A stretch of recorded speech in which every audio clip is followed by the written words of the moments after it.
পর্দা উঠল amateur champions trophy এসিটির অষ্টম আসরের। বসুন্ধরা স্পোর্টস সিটি ক্রিকেট গ্রাউন্ডে শুরুর আনুষ্ঠানিকতা।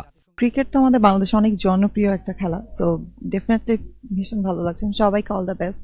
অ্যামেচার ক্রিকেট চ্যাম্পিয়ন্স এনারা বছরকে বছরে মনে করতেছে। পেশাদার ক্রিকেটের বাইরে দিন দিন বেশ জনপ্রিয় হয়ে উঠছে এসিটির এই আয়োজন। স্পোর্টস ম্যানেজমেন্ট কোম্পানি এইসের আয়োজনে ধারাবাহিকতা অংশগ্রহণকারী দলগুলোর মধ্যে এনে দিয়েছে আয়োজন নিয়ে আস্থাশীলতা। এবারও তার ব্যতিক্রম হয়নি। দিন দিন জনপ্রিয়তা বাড়ছে অ্যামেচার চ্যাম্পিয়ন্স ট্রফি ক্রিকেটের। সংক্ষিপ্ত সংস্করণের এই ক্রিকেট প্রতিযোগিতা এখন আর কেবল খেলার মধ্যে সীমাবদ্ধ নেই। ভালো উপভোগ করেছি। আজকে তো একটু টাফ উইকেট, তো ভালোই লাগে খেলতে। মাঝে মাঝে মনে হয় যে একটা চ্যালেঞ্জ থাকে, বাট ওই চ্যালেঞ্জটাকে মোকাবেলা কীভাবে করা যায় ওই রকম একটা চিন্তাধারা থাকে। তো এটা এক ধরনের মেন্টাল প্র্যাকটিসও। শুরুর দিনেই বসুন্ধরা স্পোর্টস সিটি ক্রিকেট গ্রাউন্ডে 2 ম্যাচ। প্রথম ম্যাচে রুজলান্স স্টুডিওর সাথে মুখোমুখি হয় সাভার অ্যান্ড আশুলিয়া ক্রিকেটার্স। বড় স্কোর করতে পারেনি কোনো দল। রুজলান্স স্টুডিওকে অল্প রানে আটকে দিয়ে 2 উইকেটের জয় তুলে নেয় সাভার অ্যান্ড আশুলিয়া ক্রিকেটার্স। আয়োজন নিয়ে সন্তুষ্ট দলটার অধিনায়ক। আমরা প্রতি বছরই এই টুর্নামেন্টের জন্য অপেক্ষা করি এবং প্রফেশনাল ক্রিকেট থেকে সরে যাওয়ার পরে আসলে প্লেয়ারদের জন্য এর থেকে ভালো অপরচুনিটি আর হতে পারে না। আসলে এই টুর্নামেন্টটার জন্যই আমরা সারা বছর অপেক্ষা করে থাকি এবং ফ্যাসিলিটি বলেন, মাঠের যাবতীয় সব কিছু মিলে এই টুর্নামেন্টটি বাংলাদেশের one of the best corporate tournament. World class facility. এই গ্রাউন্ডস নিয়ে আসলে নিঃসন্দেহে আমরা যখন ঢাকা লিগ খেলেছি আমরা কখনোই এমন গ্রাউন্ডসে খেলারও সুযোগ হয় নাই।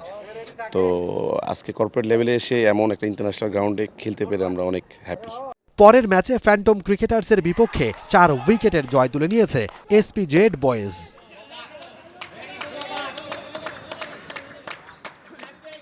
যারা খেলছেন প্রত্যেকেই কর্মরত বিভিন্ন পেশায়। ছুটির দিনেই অনুষ্ঠিত হয় টুর্নামেন্টের ম্যাচগুলো। শুরুতে কর্মব্যস্ততার মাঝে কিছুটা বিনোদন আর স্বাস্থ্য সচেতনতা বাড়ানো প্রধান লক্ষ্য হলেও এখন মর্যাদার লড়াইয়ে পরিণত হয়েছে এই ক্রিকেট আয়োজন। এটা যেই স্পিরিট নিয়ে শুরু হয়েছিল সেই স্পিরিটটা এখন আরও কম্পিটিটিভ হয়ে গেছে। স্পিরিটটা ছিল যে আমরা অ্যামেচাররা মজা করব, এখন মজাও করি, সাথে কম্পিটিশনটা আছে, যে দুইয়ের একটা ভালো মিলন হয় আর কি। অনেকেরই ইচ্ছা ছিল ক্রিকেটে ক্যারিয়ার গড়া, নানা কারণে হয়ে ওঠেনি। কিন্তু এসিটি শুরুর পর থেকেই আবারও নতুন করে খেলার সুযোগ তাদের, সাথে কর্মসংস্থানের সুযোগ হচ্ছে অনেকের। বলতে গেলে আমরা যারা ঢাকা লিগ আগে খেলতাম, তো ঢাকা লিগ খেলার পর অনেক প্লেয়ারই চিন্তা করতে যে কি করা যায় বা কি করা যাবে। আসলে কর্পোরেট ক্রিকেট এখন অনেক কম্পিটিশন হয়ে গেছে। যারাই ঢাকা লিগ খেলতেছে তারাই এখানে যদি ঢাকা লিগে কোনো কিছু না করতে পারতেছে, এই জন্য কর্পোরেটে সবাই ইন হচ্ছে এবং খুব কম্পিটিশন ক্রিকেট হচ্ছে এবং এখান থেকে ভালো ভালো প্লেয়ারদের ফিউচারও হচ্ছে। আপনার অনেক জব, অনেক কোম্পানি আপনার এখানে ভালো খেললে তারা নিয়ে নিতেছে। আয়োজন আর শৃঙ্খলার দিক দিয়ে স্বীকৃত লিগগুলোর চেয়ে কোনো অংশে পিছিয়ে নেই অ্যামেচার চ্যাম্পিয়ন্স ট্রফি এসিটি বলে মত অংশগ্রহণকারীদের। Momin Rohan, T sports, Dhaka. For more updates, subscribe to our YouTube channel and click on the bell icon.